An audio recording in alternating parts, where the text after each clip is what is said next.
मतलब यहाँ अभी है ना, जितने भी मैंने नोट्स बना रखे हैं पूरे नहीं है। इसमें जो पेपर फोर्थ है आरएस में, यदि अपने को प्रॉपर एसडीएम पोस्ट या मतलब आरपीएस या स्टेट सर्विस लेनी है तो फोर्थ पेपर है वो सबसे ज़्यादा इंपॉर्टेंट है। अब की बार 208 कट ऑफ है वो रही थी, तो यदि अपने फोर्थ पेपर में मतलब 100 के आसपास नहीं, जैसे जिस हिसाब से मार्किंग हो रही है 90 प्लस आराम से लाए जा सकते हैं। तो यदि 90 नंबर इसमें आते हैं तो फिर पीछे हैं 120 नंबर ही रह जाते हैं। तो यदि अपन बाकी सब्जेक्ट में अपने 60 नंबर भी आते हैं तो भी आराम से प्रॉपर पोस्ट है वो मिल जाएगी। तो अभी जो भी मेरे जो नोट्स हैं वो मैंने कैसे बना रखे हैं वो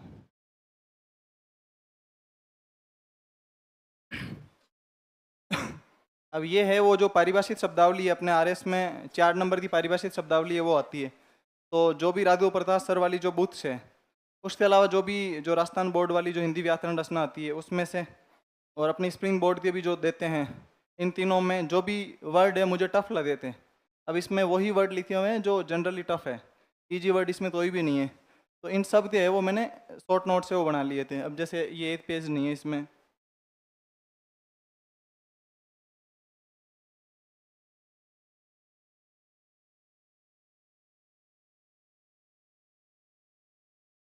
हाँ मतलब टोटल 10 पेज है उसमें, जो पारिभाषिक शब्दावली में जो भी चीज़ें टफ टफ है तो ओनली 10 पेज में है वो सारी चीज़ें वो आ गई। अब 4 नंबर, वैसे जनरली 4 नंबर ऐसे लगता है कि 4 नंबर के लिए इतनी मेहनत क्यों ही करनी है, पर ये ऐसे नंबर हैं कि यदि अपना जो शब्द है वो एकदम सही लिखा हुआ है तो फिर नंबर 4 में से 4 ही मिलते हैं। और और ये जो मैंने अलग से चीज़ें लिखी हुई है, ये जब जैसे टेस्ट होता था या और भी मुझे कहीं से मिल गई पारिभाषिक शब्दावली तो उनको भी साथ में है वो, जब भी पीछे जो भी एड ऑन किया वो वही है।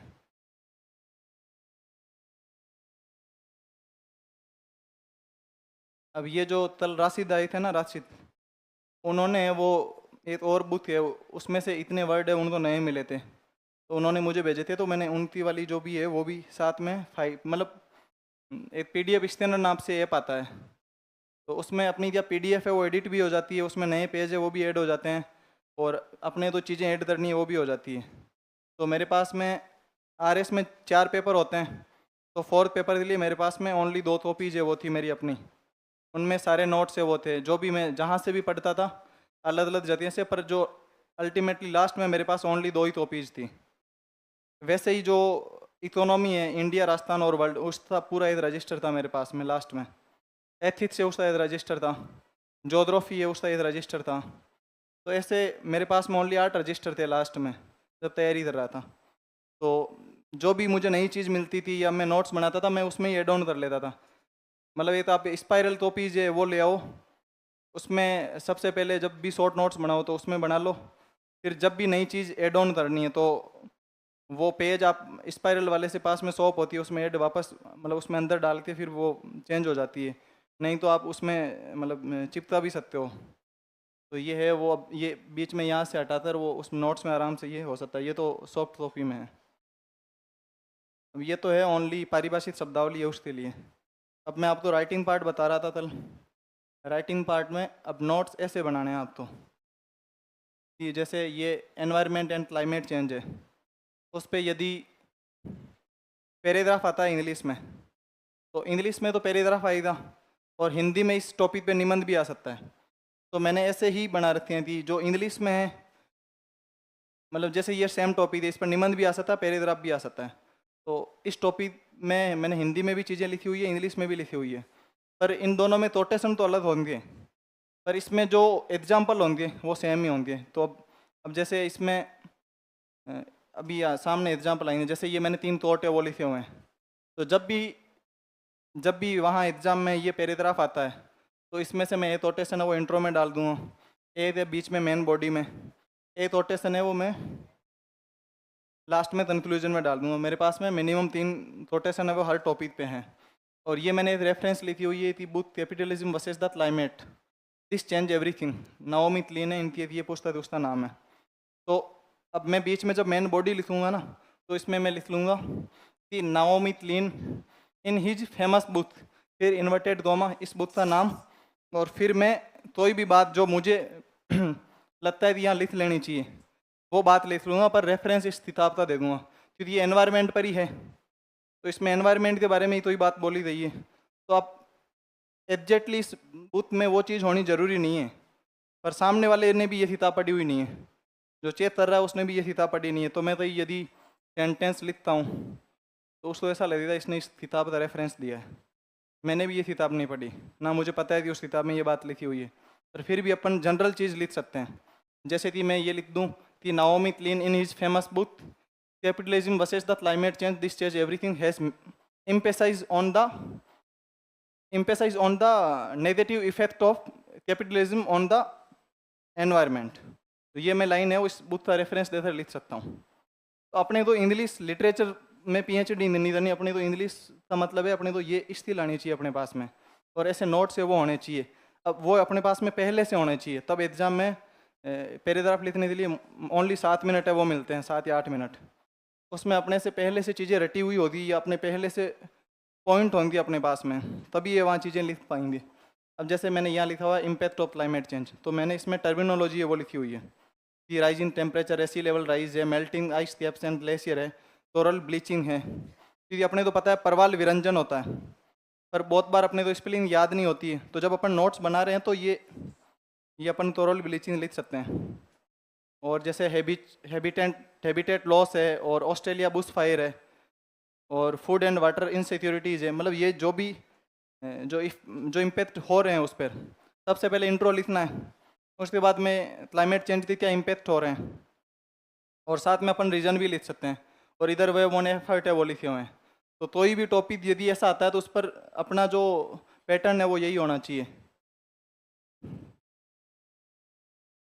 अब ये जो जो भी मैंने डेटा है वो लिखे हुए हैं, और जो भी ऐसी चीज़ें होती है उसमें अपन जो अपना जनरल नॉलेज होता है ना, जो अपन इकोनॉमी में पढ़ते हैं या पॉलिटी में पढ़ते हैं, आईआर में पढ़ते हैं, तो वो चीज़ें अपने को इंग्लिश वाला पैराग्राफ होता है ना वहाँ लिखनी होती है, जनरल चीज़ें नहीं लिखनी। जो अब जैसे ग्रीन ग्रिड इनिशिएटिव है, one sun one world one grid है, लाइफ मिशन है, तो ये अपन पढ़ते तो इकोनॉमी में या आईआर में उनमें है।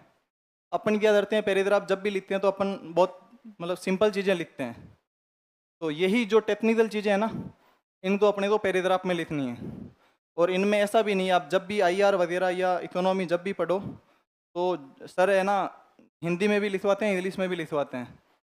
तो जो भी टेक्निकल वर्ड वो इंग्लिश में बोलते हैं, तो जो हिंदी मीडियम वाले हैं उनको भी इंग्लिश के वर्ड है वो लिखने चाहिए। तब आप ऐसे जब भी पैराग्राफ आएंगे ना उसमें आप ऐसे टेक्निकल वर्ड है वो यूज़ कर पाएंगे। जैसे पीएम कुसुम योजना है, या फैम है, या पीएम सूर्य घर मुफ्त बिजली योजना है, तो ये रेफरेंस है या ये जो पॉइंट है वो अपने को वहाँ लिखना है। अब ये तो मैंने इंग्लिश में लिखा हुआ है, अब यही सेम टॉपिक है उस पर मैंने ये मैंने हिंदी में सेम ही टॉपिक पर थी, हिंदी में कैसे तैयार करना है। तो अब इस पर मैंने ना मतलब जब क्लास टेस्ट हुआ था उस पर ये इस कंटेंट से मैंने ओरिजिनल उस टेस्ट में निबंध बनाया कैसे वो भी अभी मैं बताऊंगा। तो मेरे पास में ये इंट्रो लिखा हुआ है। मैंने बोला था कि जब भी अपन इंट्रो लिखेंगे तो 5 या 6 लाइन का होना चाहिए जनरली कोटेशन, बीच में 2 लाइन का है, और कंक्लूजन में मेरे पास में ये पहले से तैयार है। फिर मैंने यहाँ एथिक्स में जो गांधी जी वाले कोटेशन होते हैं ना, एथिक्स हो गई बीच में, मतलब गांधी जी का ऐसा है कि गांधी जी बोलते हैं कि मतलब ये जो नेचर के जो भी रिसोर्सेज हैं वो सबकी ज़रूरतें हैं वो पूरी कर सकते हैं, पर लालच पूरा नहीं कर सकते। तो वो वाला कोटेशन है वो मैं यहाँ बीच में मतलब यूज़ कर लूँगा, मैंने बस यहाँ हिंट लिखा हुआ है। और इंग्लिश पैराग्राफ में जो भी पॉइंट है वो मतलब मैंने इम्पैक्ट लिखी है ना, कि पर्यावरण जो प्रदूषण हो रहा है या क्लाइमेट चेंज से क्या प्रभाव हो रहे हैं और क्या एफर्ट हैं, तो वही पॉइंट है वो मैं यहाँ लिख लूँगा जब निबंध आएगा। अब इससे मैंने ना निबंध कैसे लिखे वो मैं बताता हूँ आपको।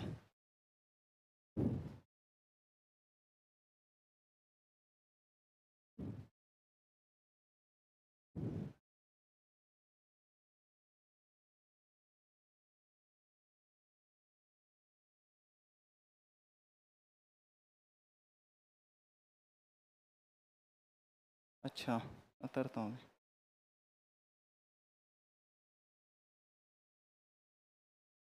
ये निबंध है ना, ये टेस्ट में सवाल पूछा हुआ है। अब मेरे पास में अब अपन जब डायरेक्ट किसी भी कॉपी देते हैं ना, तो अपने को ऐसा लगता है कि सामने वाले इंसान तो बहुत नॉलेज है या इसको तो वो चीज़ें वहीं याद आ जाती है। ऐसा कुछ भी नहीं होता, अपने पास में पहले रॉ मटेरियल है वो होना चाहिए। और फिर अपनी जो आंसर राइटिंग स्किल होती है ना वो यहाँ यहाँ रिप्रेजेंट अपने आप ही हो जाती है। मैंने ये यहाँ पे इंट्रो डाला हुआ है।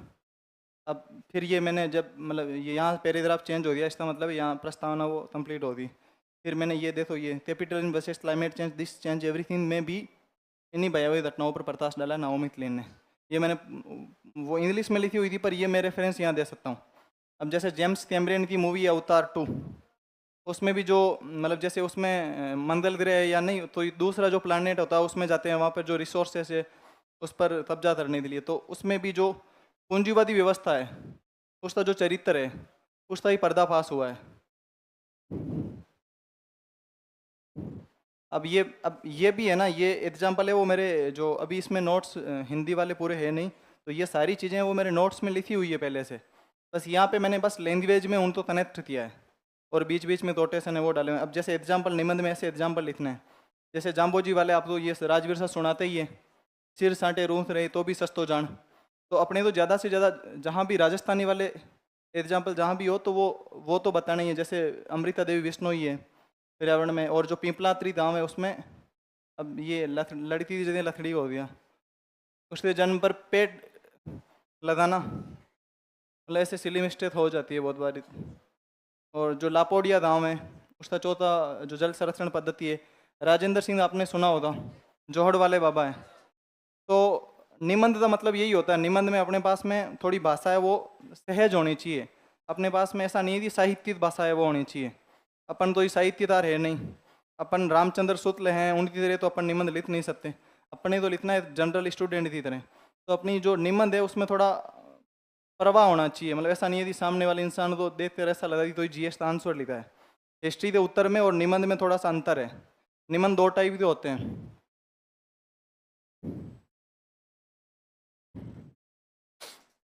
यही है ना, मतलब जो निबंध होते हैं, निबंध है उनके दो टाइप होते हैं, एक तो बोलते हैं वैचारिक निबंध, एक है उनको बोलते हैं ललित निबंध।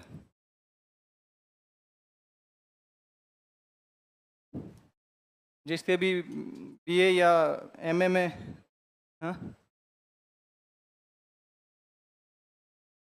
जिसके भी बीए या एमए में हिंदी सब्जेक्ट रही है उनको ये शायद आइडिया होगा। ललित निबंध है और जो वैचारिक निबंध है, इससे जो वैचारिक निबंध का मतलब होता है कि जब अपन किसी भी टॉपिक, जैसे अपन एनवायरनमेंट या क्लाइमेट चेंज पर निबंध लिख रहे हैं, तो अपने विचार है वो इतने बंधे हुए होने चाहिए या उनमें इतनी कनेक्टिविटी भी होनी चाहिए या वो उतने रेशनल होने चाहिए कि सामने वाले जो भी इंसान पढ़ रहा है उसको ऐसा लगे कि इसने कुछ मौलिक है वो सोचा है। पर ये निबंध है वो तो अपन अपन तो ऐसी चीज़ तो वहाँ लिख ही नहीं रही थी, अपन तो वहाँ तो ये आविष्कार कर नहीं रहे, अपने तो जो चीज़ें पता है वही लिख रहे हैं। तो जनरली अपने ये निबंध है वो उतना अच्छा नहीं माना जाता। मतलब जो सबसे, ये जो हिंदी में रामचंद्र शुक्ल हैं, आपने शायद नाम सुना होगा,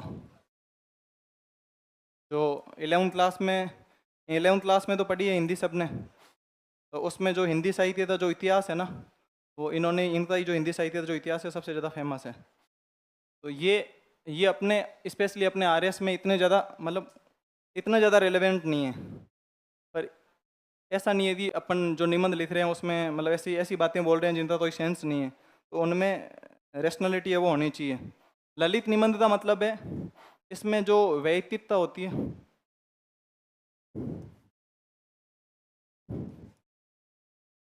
वैयक्तिकता का मतलब है इंडिविजुअलिटी। अपन ये निबंध ऐसे भी स्टार्ट कर सकते हैं, जैसे मान लो महिला सशक्तिकरण है या महिलाओं की आर्थिक चुनौतियां, ऐसा कोई भी टॉपिक आ जाए उस पर अपने तो निबंध लिखना है। तो वैचारिक निबंध में तो अपन ऐसे प्रॉपर जैसे साइंटिफिक होता है ना कि सबसे पहले कि महिला सशक्तिकरण होता है क्या है, क्या चुनौतियां हैं और क्या इसके लिए प्रयास हो रहा है, उसमें तो ऐसा लिखेंगे। पर जैसे ललित निबंध में इंडिविजुअलिटी होती है, मतलब इसमें अपन इमोशन है वो भी अपने एक्सप्रेस कर सकते हैं, अपन अपना कोई भी इंसिडेंट होता है वो भी बता सकते हैं इसमें। जैसे मुझे निबंध लिखना है स्टार्टिंग में, जैसे मान लो महिला सशक्तिकरण है उस पर,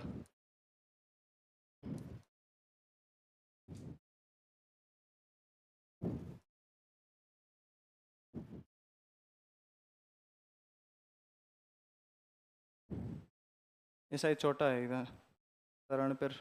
हाँ, तो इसमें मैं जैसे स्टार्टिंग में जो प्रस्तावना होती है ना, उसमें आपने लापता लेडीज है वो सबने मूवी देखी होती शायद। तो जो लापता लेडीज जो मूवी है,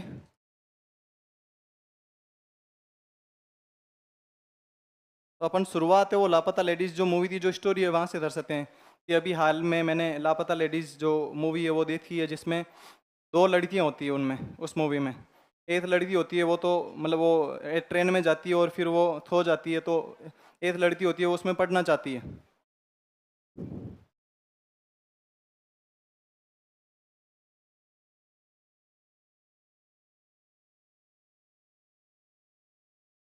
तो उसमें एक लड़की वो पढ़ना चाहती है और वो सही से मतलब जैविक खेती है वो करना चाहती है। और जो दूसरी लड़की होती है वो वैसे बहुत सिंसियर होती है, पर उसको इतना नॉलेज भी नहीं होता कि वो अपनी जो एक रेलवे स्टेशन होता है उससे दूसरे अपने ससुराल है वो कैसे जाए, उसको पता भी नहीं होता ये चीज़ें। वो खाना बहुत अच्छा बनाना जानती है, एक आदर्श बहू होती है, पर उसको अपनी जो बेसिक जो उसकी लाइफ स्किल है वो भी नहीं होती उसके पास में। तो अपन यहाँ से जो लापता लेडीज़ जो मूवी है ना, उन दोनों जो लड़कियां हैं उनका कंपैरिजन करते हुए अपन मतलब बीच में डाल सकते हैं कि क्या जो पितृ सत्तात्मक समाज होता है उसमें किस प्रकार एक जो महिला होती है उसको एक त्याग बलिदान या एक आदर्श के रूप में प्रस्तुत किया जाता है, या उस पर मतलब ऐसी चीज़ों की मतलब अपेक्षा है वो होती है उनसे कि इनको बलिदान है वो करना चाहिए, त्याग समर्पण है वो इनके अंदर होनी ही चाहिए। तो ये अपन जो ललित निबंध होता है उस पर उसमें अपन ये चीज़ें हैं वो लिख सकते हैं। तो दोनों ही चीज़ें उनका यूज करना है। अब ये मैं चीज़ बताता हूँ कि जैसे यहाँ तो मैंने ये लापता लेडीज वाला है, अपन कोई वेब सीरीज है उसका एग्जाम्पल भी दे सकते हैं, या तो न्यूज़पेपर है। न्यूज़पेपर में कोई भी ऐसा इवेंट हुआ हो, जैसे मान लो टेररिज्म पे निबंध आए, तो जो पहलगाम अटैक हुआ था अपन उससे शुरुआत कर सकते हैं। इंट्रोडक्शन है वो हमें थोड़ा सा प्रस्तावना में या तो कोटेशन अपने पास में हो तो सबसे बढ़िया है, नहीं तो अपन कोई मूवी या वेब सीरीज का रेफरेंस दे सकते हैं। आपने कोई ऐसी बुक जो पढ़ी है जिसमें टॉपिक से रिलेटेड होनी चाहिए, या न्यूज़पेपर का रेफरेंस दे सकते हैं। तो शुरुआत है वो थोड़ी इंटरेस्टिंग होनी चाहिए, निबंध में ऐसा लगना चाहिए कि इसमें थोड़े बहुत इमोशन है वो हैं, ऐसे मतलब रुसा हुआ नहीं होना चाहिए निबंध, उसमें थोड़े बहुत इमोशन होने चाहिए। और एग्जाम्पल जितने ज़्यादा हो, जैसे इसमें मैंने इतनी सी लाइन में मैंने 5 या 7 एग्जाम्पल है वो दे दिए हैं, और वो एग्जाम्पल भी वो दिए हैं जो राजस्थान के ही रिलेटेड। जैसे लापोड़िया गांव है वो जयपुर में ही पड़ता है, वहाँ जल संरक्षण के लिए मतलब ऐसे चौतौर में वो बना देते हैं पाड़ी बनाकर, तो वो ये सूजस में आया था एक बार, केस स्टडीज आई थी। तो ऐसे बहुत लिमिटेड एग्जाम्पल हैं, और जो मेरे जो भी नोट्स हैं उनमें ऐसे मतलब भरमार है ऐतिहासिक स्टडीज है वो खूब डाली हुई है।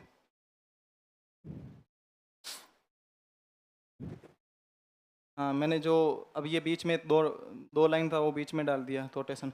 अब मैं बता रहा था आप तो लास्ट में कि कंक्लूजन में ये वहाँ लिखा हुआ था ना, तो ये अपने आप यहाँ पे आ गया। और ये चीज़ें तभी होती जब अपने जो शॉर्ट नोट्स हैं या जो भी अपन नोट्स बना रहे हैं, शॉर्ट नोट्स का मतलब ये नहीं होता है कि अपने पास में 10 या 15 पेज में ही नोट्स हैं।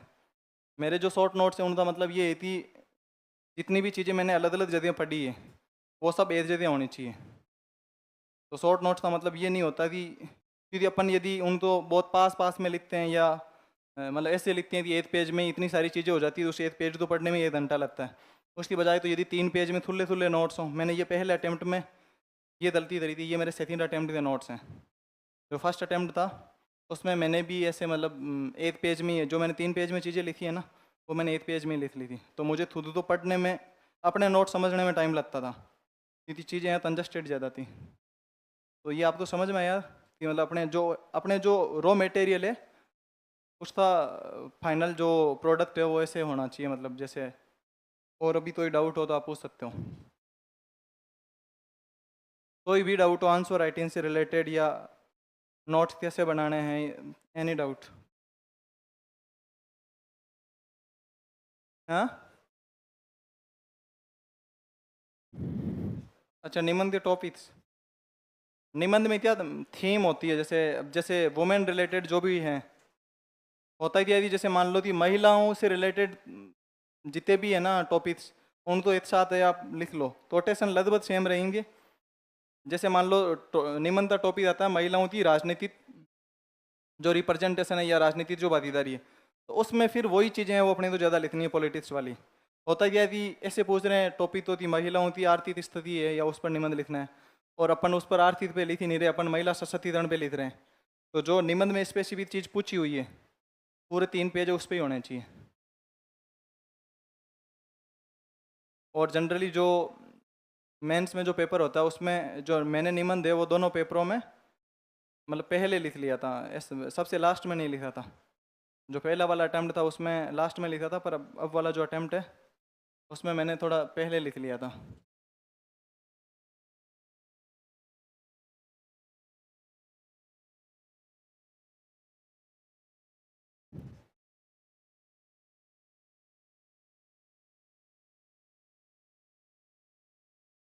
अब जैसे आप तो राजवीर सर ने हिस्ट्री पढ़ा दी, राजस्थान हिस्ट्री, मतलब राजस्थान हिस्ट्री पढ़ा दी ना। हाँ, मॉडर्न की ज़रूरत नहीं है। जैसे ये जैसे राजस्थानी भाषा का जो मान्यता संघर्ष है, तो राजवीर सर जो भी अपने तो क्लास में सुनाते हैं, जो भी वो ऐसे दोहे वगैरह सुनाते हैं, तो जिसको भी इंटरेस्ट होता है तो अब वो जो भी क्लास में सुनाते हैं यदि वो भी अपन ध्यान से सुनते हैं या याद कर लेते हैं। तो जैसे मैंने यूट्यूब से देख कर ये जो राजवीर सर ने क्लास में जो भी सुनाए थे, जैसे राजस्थानी भाषा का मान्यता संघर्ष थी 8वीं अनुसूची में होनी चाहिए या नहीं होनी चाहिए। अब अपने आरएस में जो भी निबंध आते हैं उनमें एक निबंध होता है वो स्पेसिफिक राजस्थान से ही रिलेटेड होता है।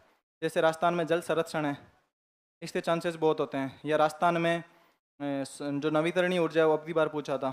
या राजस्थान में पर्यटन है, या राजस्थान की संस्कृति है, या राजस्थान में मान्यता संघर्ष है। तो ये सब टॉपिक हैं वो स्पेशली राजस्थान से रिलेटेड है। तो इसमें जैसे ये जो संतरदान सामोर है, ये आप तो राजवीर सर ने सुनाया होगा कि पानी रो तई पियावणु आ रदत पीवणी रज, शांति मन में शर्म है दंड नहीं बरसे गरज। कि ये जो राजस्थान की धरती है, इसके ऊपर से जब बादल गुजरते हैं तो उन बादलों को भी शर्म आती है कि यहाँ नहीं बरसना चाहिए, क्योंकि इस धरती ने रक्त पिया है। तो ये अपन यहाँ मतलब यहाँ यूज नहीं करेंगे। ये जो भी जल संरक्षण आता है उसमें भी ऐसे लिख सकते हैं कि ये चीज़ें वो लिख सकते हैं, पर जो ऊपर वाले जितने भी हैं वो अपन मान्यता संदर्भ से उसमें लिख सकते हैं। ये राजवीर सर ने सुनाया होता जब वो राजस्थानी साहित्य पढ़ाते हैं, कन्हैया लाल जी सेठिया वाला है, ये सुनाया होगा। हाँ, अच्छा अभी हुआ नहीं, मतलब फिर भी वो आपने यूट्यूब पर भी यदि वीडियो देखी तो ये चीज़ें हैं वो मिल जाएगी, 8वीं अनुसूची में होना चाहिए नहीं होना चाहिए। और ये जो संविधान थे जो भी, अब जैसे ये तोस तोस पर बदले वाणी, चार तोस पर बदले वो वाणी, और ये अपने भारतेंदु हरिश्चंद्र है उनका सुनाइए छोटी क्लासों में। तो अब इसमें जनरली वो राजस्थान वाले ही ज़्यादा लिखे हुए हैं। अब जैसे राजस्थान पर्यटन के बारे में आ जाए, तो अब इसमें इतना कंटेंट है कि ये सब चीज़ें, और पर्यटन में भी जैसे जयमल फत्ता पढ़ा दिया ना, तो जैसे मान लो राजस्थान के बारे में जनरल निबंध आ जाए, तो ये आपने बूथ ने मेटे मेड़तो ने मेटे नागौर, रजवट बूथ अनोखड़ी मरिया मेटे चित्तौड़। तो ये यहाँ पर नहीं है। जैसे पल्लवन आता है हिंदी में, तो उसमें ऐसा आ जाता है कि जो स्वाभिमान होता है अपना, वो किसी भी लालच से बढ़कर होता है, ऐसा पल्लवन है वो हिंदी में खूब आते हैं। तो वहाँ पर आप ये है कोटेशन यूज कर सकते हो, क्योंकि इसमें जो अकबर होते हैं वो जयमल जी होते हैं, उनको बोलते हैं कि मैं तुम्हें मेड़ता था जो फोर्ट है वो दे दूंगा, तुम मुझे चित्तौड़ की चाबी दे दो, पर फिर भी वो अपने स्वाभिमान के लिए वो चाबियाँ नहीं देते हैं। तो ये आप जो कोटेशन है वो आप यदि पल्लवन भी आता है हिंदी में तो वहाँ यूज हो सकता है। ये भी आप तो सुनाया होगा, तल्ला राय मलौत वाला कि तटिया पहलू तो ओटस्यूं गात सुने निज आई, जिण विधि तभी जतावियो उण विधि थटियो जाए। ये भी सुना है। तो पहले बात तो जो भी चीज़ें क्लास में सुनाई जा रही है या जो भी वो लिखवाते नहीं, ये चीज़ें क्लास में नहीं लिखवाते, पर इसका मतलब ये नहीं है कि इनका इम्पोर्टेंस नहीं है, ये अपने निबंध में यूज हो सकती है। फिर मैंने ये चीज़ें पढ़ी थी और राजीव सर की चीज़ें वो थोड़ी ज़्यादा सुनी थी, तो फिर मैंने इंटरव्यू में अपनी हॉबी है उसमें राजस्थानी साहित्य भी डाल दिया था। मैंने फिर थोड़ी बहुत तो राजवीर सर वाली चीज़ें पढ़ी थी। इन्होंने जो भी यूट्यूब पर स्टोरीज, राजवीर सर थे उनका चैनल भी है, तो वहाँ वो राजस्थानी जो भी कहानी है वो सुनाते हैं। तो आप फ्री टाइम आप जब भी रहो तो वो कहानियाँ सुन सकते हो। और फिर मैंने उसके अलावा भी थोड़ी बहुत 4-5 बुक से वो पढ़ ली थी, और फिर मैंने वो राजस्थानी साहित्य वो भी हॉबी में डाल दी थी। तो ज़्यादा एफर्ट नहीं करना, पर यदि अपन जो चीज़ें क्लास में बता रहे हैं या यूट्यूब पर भी अपन सुन रहे हैं, तो आप यूट्यूब पर जब फ्री बैठे रहते हो, अब खाना खा रहे हो, तो आप ये चीज़ें आराम से सुन सकते हो। और इनमें याद करने, अब ये मुझे रिवीजन किए हुए कम से कम अभी 5-6 महीने तो हो गए, और ये चीज़ें मुझे एनी टाइम याद रहती है। अब खूब जने बोल रहे थे कि इतने चीज़ें हैं, वो याद कैसे करें। क्लास में जो प्रार्थना होती थी स्कूल में, वो अपन ने बैठ के तभी रटी थोड़ी है, पर वो डेली बार बार बोलते हैं तो अपना आप याद हो जाती है।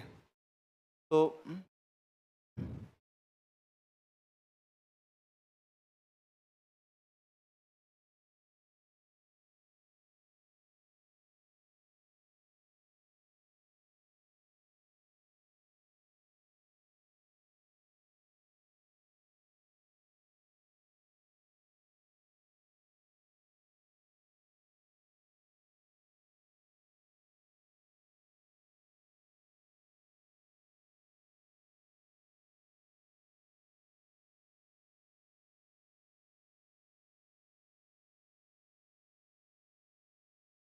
अब जैसे ये वो जो मेरे दोस्त थे राशिद, उनका ये जो निबंध है वो लिखा हुआ है, तो मेरे पास में जो भी पीडीएफ्स है वो कंबाइंड है, मतलब उनमें सारी चीज़ें वो, अब ये हैंड राइटिंग से नहीं लिखा हुआ, ये जो टेब आता है उसमें लिखा हुआ है, इसमें जैसे 3 पेज है वो लिखे हुए हैं।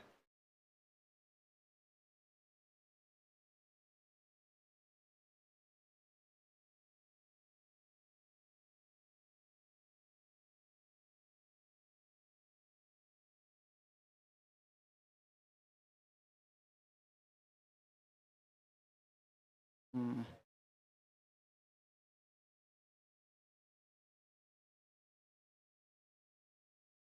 जैसे ये वुमेन एम्पावरमेंट है, हिंदी में भी आता है, इंग्लिश में भी आता है।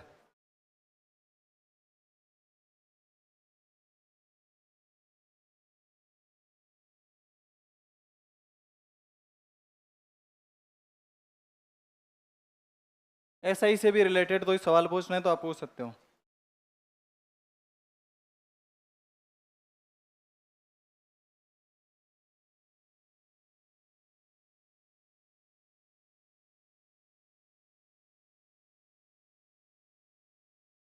ये तो किसी ने सवाल पूछा, इंग्लिश में क्या पढ़े और कहाँ से पढ़े।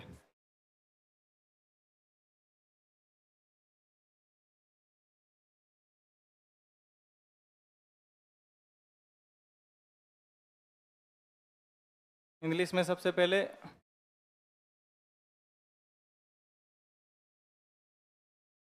ये आपकी जो भी क्लास में जो भी टीचर पढ़ाएंगे तो अब ग्रामर है वो पढ़ लेना, साथ में जो रस्ट होती है वो आती है वो पढ़ लेना।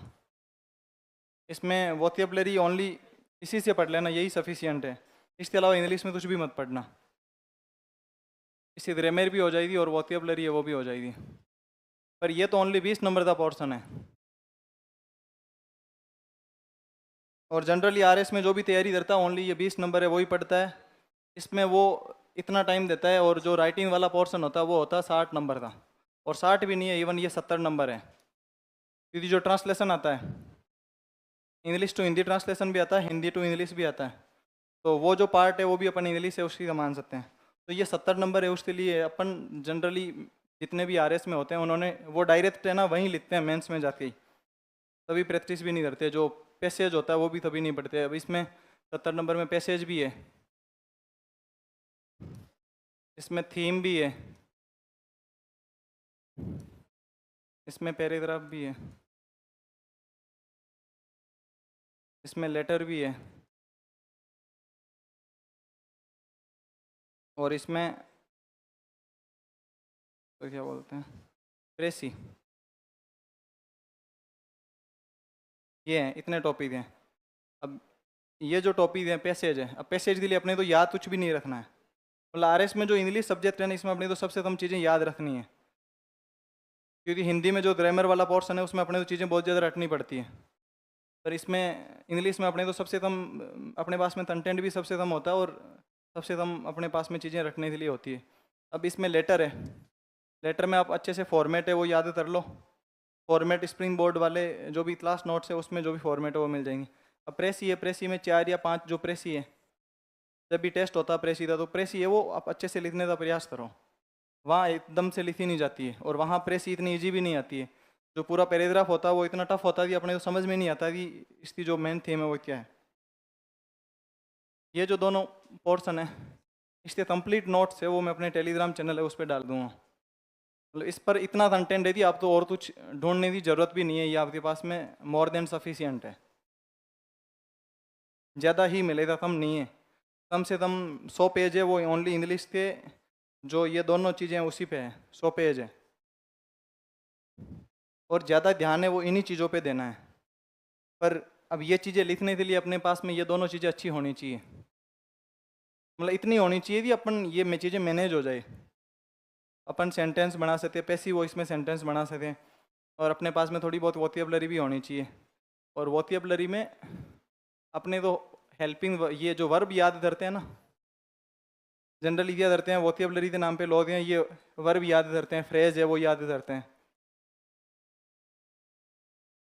इनका तो सेंस उतना है नहीं। अपने आरएस वाला जो ये राइटिंग वाला पार्ट है ना, इसमें अपने तो जो भी जो टेक्निकल अपनी जो सब्जेक्ट है ना, उसकी वोकैबुलरी आनी चाहिए अपने को। अपने तो एनवायरनमेंट चेंज पे निबंध लिखना है ना, तो उस टॉपिक की वोकैबुलरी है वो आनी चाहिए अपने को। वर्ब याद करने का तो कोई मतलब नहीं थी, स्लीप स्लेप्ट स्लेप्ट उस वो छोटी क्लासों में उसका सेंस है, यहाँ इतना तो ही है नहीं। तो जो भी जो टेक्निकल है ना वोकैबुलरी, इसके लिए सबसे बढ़िया है अपन, आप है ना द हिंदू है ना, द हिंदू आपको पढ़ने की जरूरत नहीं है, कुछ भी नहीं करना। आप तो यूट्यूब पे डेली ओनली IAS हो, या और भी बहुत से चैनल है जो द हिंदू होता है उसका एडिटोरियल है वो पढ़ाते हैं, तो उससे आपके दो फायदे हो जाएंगे। पहले बात तो जो भी डायनेमिक सब्जेक्ट हैं, जैसे अब ऐसे बोल रहे हैं ना कि RPSC का पैटर्न बदल रहा है, UPSC की तरफ शिफ्ट हो रहा है, क्वेश्चन है वो थोड़े से एनालिटिकल अप्रोच पे आ रहे हैं, तो उसमें ये जो आपके द हिंदू है इसके ड्यूल यूज हो जाएगा।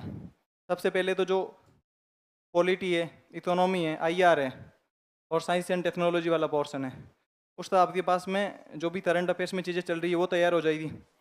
और उन्हीं पर इंग्लिश में पैराग्राफ है वो उन्हीं टॉपिक्स पे आता है जो करंट अफेयर्स में है। जैसे टेररिज्म है, अभी टेररिज्म पे निबंध आ गया, हिंदी में निबंध आ सकता है, इंग्लिश में पैराग्राफ आ सकता है। तो अपने पास में टेररिज्म से रिलेटेड वोकैबुलरी होनी चाहिए। टेररिज्म से कैसे, जैसे एक लॉन वुल्फ अटैक है वो आपने सुना होगा नाम,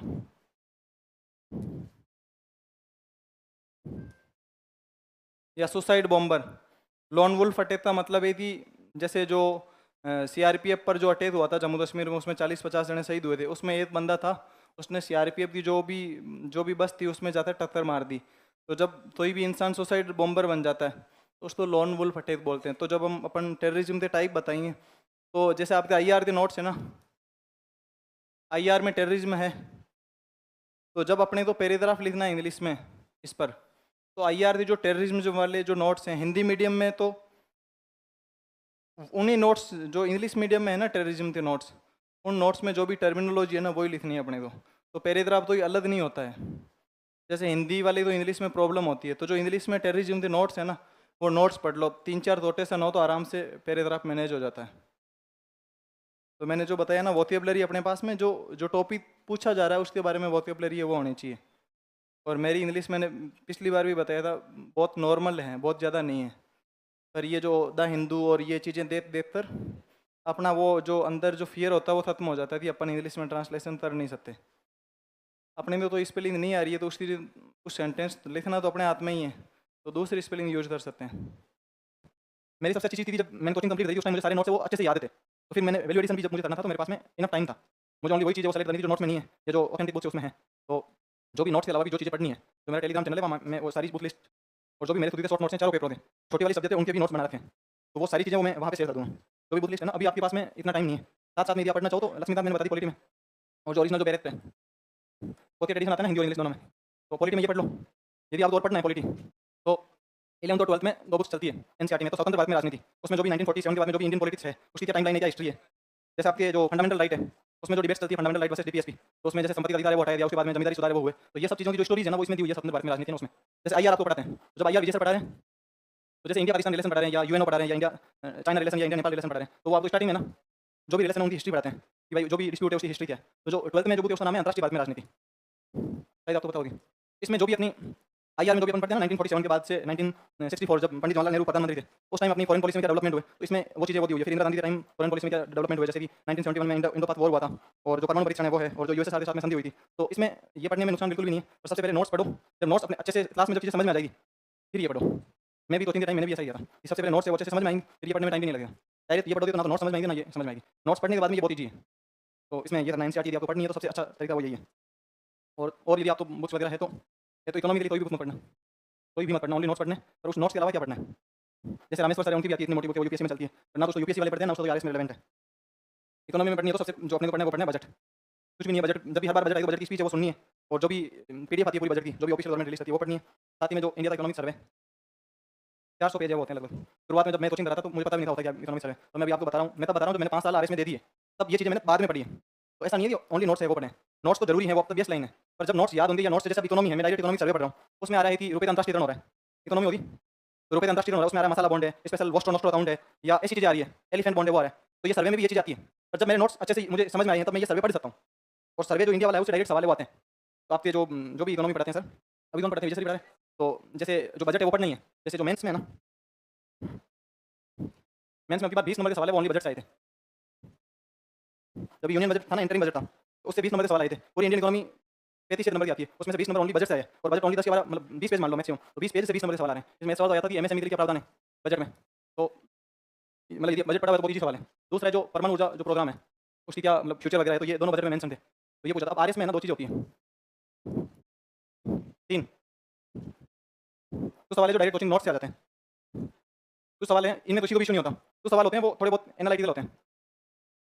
जैसे मैं एग्जाम्पल बताऊँ, आपकी बार जैसे सवाल आया था जो राज्यपाल के बारे में सवाल आया था कि वो जैसे चांदनी वांदनी ऐसा कोई ऐसे लैंग्वेज देते वो सवाल पूछा हुआ था। अब उस सवाल का आंसर आप नोट से आराम से लिख सकते हो, पर वो ये तो सभी कर लेते हैं, पर ये एनालिटिकल क्वेश्चन है, इनका आंसर तो नोट्स में होता है, पर वो अपने को आर्ट डेवलप करनी है। सबसे पहले तो क्वेश्चन की लैंग्वेज समझनी है, फिर उस हिसाब से अपने को जो नोट्स है उनका यूटिलाइजेशन करना है। ये दोनों चीज़ें होगी।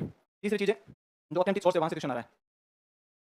इसमें ऑथेंटिक सोर्स जैसे जैसे ये जो बजट है, अब हर बार का बजट चेंज होता है, बजट चेंज होता है तो नोट्स में तो बजट लिखवा नहीं सकते, पर जब भी बजट आता है तो विजय सर क्लास भी लगाते हैं और वो अलग से पीडीएफ भी देते हैं और उसमें मतलब उसमें अपलोड भी होता है। तो ये जो ऑथेंटिक सोर्स है ना, आप जो पूछ रहे हो नोट्स के अलावा, तो ये जो बजट है जैसे इकोनॉमिक सर्वे है, अब ये क्लास में पढ़ाते हैं तो अच्छी बात है, पढ़ाते ही है जनरली, नहीं भी पढ़ाते हैं तो ये आपकी जिम्मेदारी है पढ़ना। आपने कोचिंग की यहाँ पैसे दिए हैं या आप यहाँ कोचिंग कर रहे हो, ऐसा नहीं है कि पूरे भरोसे ही रहना है, सिलेक्शन अपने को लेना है। उसके लिए जो भी चीज़ एक्स्ट्रा पढ़नी है तो पढ़नी चाहिए। जैसे इकोनॉमिक सर्वे में बताऊँ, मेरे जो पिछले वाला आरएस था वो दोनों आरएस थे, मेरे खुद के नोट्स में उनमें से एक भी सिंगल क्वेश्चन बाहर नहीं आया था 65 में से, और जो कल दबी आया था उसमें भी मेरे नोट्स से वो पढ़े थे। पर मेरे के नोट्स में क्या था, स्प्रिंग बोर्ड के नोट्स तो थे चीज़ें कंप्लीट, साथ में जो बजट है बजट स्प्रिंग बोर्ड जो अपने कोचिंग उसका भी आता है। इकोनॉमिक सर्वे है तो अपने स्प्रिंग बोर्ड में जो इकोनॉमिक सर्वे यूपीएससी वाला तो सही आता है। अब जैसे अभिषेक सर है या जो भी जो विजय सर है वो जैसे इकोनॉमिक सर्वे की समरी वगैरह यूट्यूब पर पढ़े या अपलोड करें तो वो देख लें, और यदि नहीं है तो अपनी जिम्मेदारी ये पढ़ना, क्योंकि जो पिछले वाला इकोनॉमिक सर्वे था उसमें से 25 नंबर के सवाल आए थे सीधे डायरेक्ट, जो वहाँ मतलब ऐसे अलग से हाईलाइटेड होता है इकोनॉमिक सर्वे में से पूरे पेज में जो भी स्कीम्स वगैरह हो या जो भी चीज़ें हो, जैसे पीएम किसान संपदा योजना है वो पिछले वाले एग्जाम में वो पूछी थी। साथ में जो नेशनल जो डिटरमाइन कंट्रीब्यूशन है, तो जो आईएनडीसी है ना, मतलब अपने जो जलवायु लक्ष्य है, ये अपने सर्वे में पूरे पेज में दिया हुआ था, और ये सवाल 10 नंबर में आया था। तो ऑथेंटिक सोर्स से तो जो भी चीज़ आ रही है ये तीनों चीज़ अपने हाथ में है।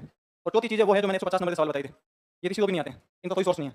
जैसे मैनेजमेंट के क्वेश्चन पूछें वो पूछें, जो एमबीए में कुछ चलती है वहाँ से पूछें तो वो बढ़िया है। जैसे मान लो अपने को 20 नंबर का सवाल है उसमें 18 नंबर के सवाल अपने को अटेंड ही नहीं करने, तो बढ़िया है, दूसरे सवाल में टाइम मिल जाएगा, जो अटेंड भी करेगा उसको 0 नंबर मिलेगा। तो जो दूसरे सवाल है उनको अच्छे से अटेंड करना है। जो सवाल किसी भी ऑथेंटिक सोर्स से नहीं आ रहे, आरके से बोल रही है ना कि कोचिंग इंस्टीट्यूट उनको खत्म कर रहे हैं या कोचिंग से सवाल नहीं आ रहे, तो यदि आप यहाँ से सवाल बना रहे हो तो फायदा है, तो वो फिर बच्चे ऑथेंटिक कुछ पढ़ें, पर ऐसा हो नहीं रहा। सवाल ऐसे रैंडम क्वेश्चन आते हैं, जो एग्जाम में क्वेश्चन बना रहा है ना वो भी तभी पढ़ रहा है जब वो क्वेश्चन बना रहा है। जिसने मैनेजमेंट में पीएचडी भी रखी है ना, उसको भी जो आरएस में 2 नंबर वाले सवाल आते हैं उनको पता नहीं चलता कहाँ से आए। आप पेपर देख लेना पड़े। जैसे पिछली बार मैनेजमेंट में ये सवाल आया था मुझे 2 नंबर का, ऑडिट में 5 नंबर का वो पूछ लिया न्यूमेरिकल टाइप में, इस बार भी पूछा, पिछली बार जो पूछा था वो पढ़ा तो इस बार दूसरा न्यूमेरिकल पूछ लिया, तो वो पूरे राजस्थान में किसी को भी नहीं आता, उसकी परवाह नहीं करनी है। हो गया।